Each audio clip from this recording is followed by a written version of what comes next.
नमस्कार दोस्तों, मैं विकास कुमार बरनवाल आप सभी का बरनवाल ट्यूटोरियल्स नॉलेज विजडम में एक बार फिर से स्वागत करता हूं।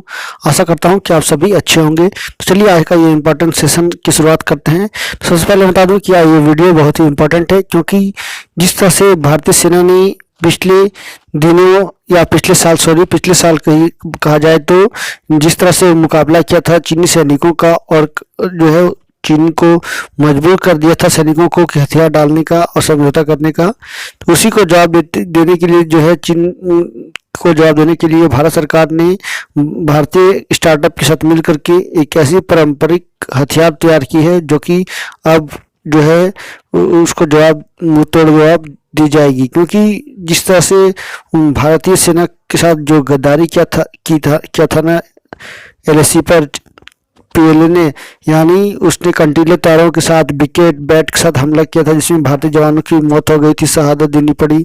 इस साथ भारतीय जवानों ने भी जमकर मुकाबला किया था और लगभग कहा जाए तो 20 से अधिक चीनी सैनिकों को मार गिराया था। लेकिन अब भारत समझ चुका है कि चीन की गद्दारी और नाकामयाबी दोनों कहा जाए तो दोनों जो है उससे बखराया हुआ है। तो इसलिए भारत सरकार ने भी जो अपने सेनाओं के लिए तैयार कर ली है। अब भारतीय सेना भी पारंपरिक हथियार से लैस, यदि कोई तरह का हमला होता है तो भारतीय सेना अत्याधुनिक हथियार के साथ पारंपरिक हथियार से भी जवाब देना जानती है और देगी। तो चलिए शुरू करते हैं क्लास को। तो फटाफट चैनल को सब्सक्राइब कर दीजिए। तो बता दूं कि एलएसी पर पारंपरिक हथियारों से ड्रैगन को जवाब देगा भारत। भारत ने गलवान हिंसा के बाद जो है भारतीय सेना के लिए एक नई और महत्वपूर्ण कदम उठाया है। देश की कई स्टार्टअप कंपनियों के द्वारा भारतीय सेना के लिए पारंपरिक हथियार विकसित किए गए हैं। इन हथियारों से भारतीय सेना एलएसी पर चीन की सेना यानी पीएलए के दुस्साहस का कड़ा जवाब दे सकेगी। पीएलए की हरकतों से निपटने के लिए भारतीय सेना के पास जो है भगवान शिव का त्रिशूल, इंद्रदेव का वज्र है। यह पारंपरिक हथियार हल्के और मारक और कम जानलेवा है। दरअसल यह हथियार गलवान हिंसा के चीन में जो है चीन की करतूत सामने आने के बाद भारतीय सेना के लिए बनवाया गया है, जिसमें काफ़ी जो है एक पारंपरिक हथियार तैयार की गई है। कंटीले, डंडे, टीन गन, अन्य हथियारों का जो है हमला किया था, उसके बाद जो है भारतीय सेना सतर्क है और उसके लिए मुंहतोड़ जवाब देने के लिए बनाया गया है। तो वज्र की बात की जाए तो बिजली का झटका ये देने के जैसा है।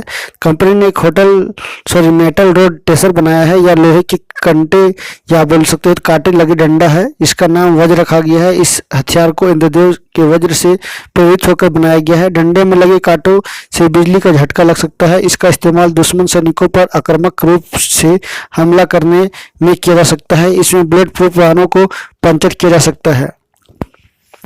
यानी भारतीय सेना पूरी तरह से अब तैयार है कि वह पारंपरिक हथियारों से भी लड़ सकती है। यानी जमीनी की बात की जाए तो अब चीन की जो रवैया थी पहले, अब वो चीन भी इसको देखकर डर जाएगा और चीनी सैनिक भी डर जाएंगे। क्योंकि पिछले दिनों जिस तरह से चीन ने गद्दारी करके भारतीय सेना पर हमला किया था, अब भारतीय सेना इसके लिए मुंहतोड़ जवाब देगी, उसके लिए पूरी तरह से तैयार है। इसी बीच जो है तनाव भी जारी है। तो चलिए त्रिशूल की बात की जाए तो घुसपैठ रोकने में सक्षम हुआ। कंपनी ने भगवान शिव के त्रिशूल से प्रेरित होकर वैसा ही त्रिशूल भी बनाया है। इसके जरिए दुश्मनों के वाहनों को अपने क्षेत्र में घुसपैठ करने से रोकने और सैनिकों से लोहा लेने में आसानी होगी। यह हथियार हल्के मारक और कम जानलेवा है। जल्द ही भारतीय सेना को ये सभी सौंप दिए जाएंगे, उनको प्रशिक्षण दे दिया जाएगा कि किस तरह से इसको चलाना है।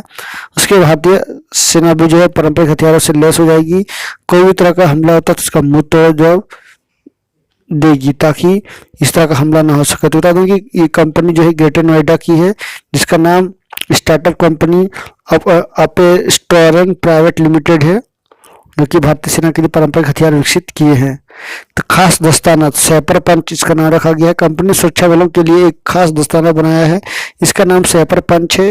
इसे हाथ में पहनकर सामने खड़े व्यक्ति को अगर मारा जाए तो इससे बिजली की झटका निकलता है, जिससे सामने वाला व्यक्ति तुरंत मूर्छित हो जाए। साथ ही इसे ठंड में दस्ताने के रूप में भी इस्तेमाल किया जा सकता है। यानी कहा जाए तो हर मौसम में लड़ने के लिए ऐसे हथियार तैयार किए गए हैं, पारंपरिक हथियार, जिससे भारतीय सेना जो है चीनी सेना का मुंहतोड़ जवाब दे सकती है और उसको घुटने टिकवा सकती है।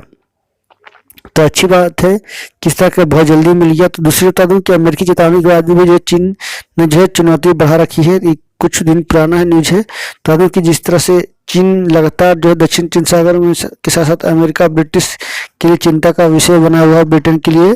तो वाहक पोतों की मौजूदगी और लगातार चेतावनी के एकजुट होने के बावजूद भी जो है चीन सैन्य और अच्छा तकनीक को लेकर के आक्रामक रुख जो है अपनाए हुए है। ताइवान पर कब्जे का संकेत देकर चीन अपनी मंशा जता चुका है। अंतरिक्ष में जाकर धरती पर लक्ष्य भेदने वाली हाइपरसोनिक प्रणाली का प्रशिक्षण भी कर दुनिया को अपना पहुंच दिखा रहा है। तो ताइवान पर हमले का अंदेशा है जो कि चिंता बना हुआ। तो एक और ब्रिटेन और ब्रिटेन और अमेरिका के साथ भारत भी जो है इसके लिए चिंता जता चुकी है। तो नए परमाणु हथियारों का भी खुलासा हुआ है सैटेलाइट के माध्यम से। किस तरह से चीन जो है लगातार अपना अभ्यास बढ़ा रही है, परमाणु हथियार बढ़ा रही है। तो कि 53 बार सैन्य अभ्यास किया चीन ने एक साल में भारत से सीमा पर। 21 लाख सैनिक हैं चीन की सेना में, जबकि यूएस में लगभग 13.5 लाख सैनिक हैं। तो चीन का साफ मंशा है कि वो पूरा अपना विस्तारीकरण नीति को अपनाते हुए जो है लगातार आगे बढ़ रहा है, जिससे डर है कि ये चीन जो है हमला करके ताइवान, अफगानिस्तान के साथ साथ पाकिस्तान और बता दूं कि नेपाल, भूटान पे हमला करके वो छीनना शुरू ना कर दे। साथ ही साथ जो भी मंदिर मस्जिद है उस तरह का। तो चलिए बता दूं कि चीन का रवैया बड़ा ही कड़क रहा है शुरू से ही भारत के खिलाफ और अन्य देशों के खिलाफ, क्योंकि उसका विस्तारीकरण नीति हमेशा चलती रहती है। तो ये था वीडियो। आई होप आपको बहुत कुछ जानकारी मिली। Thank you for watching. Stay healthy and be happy.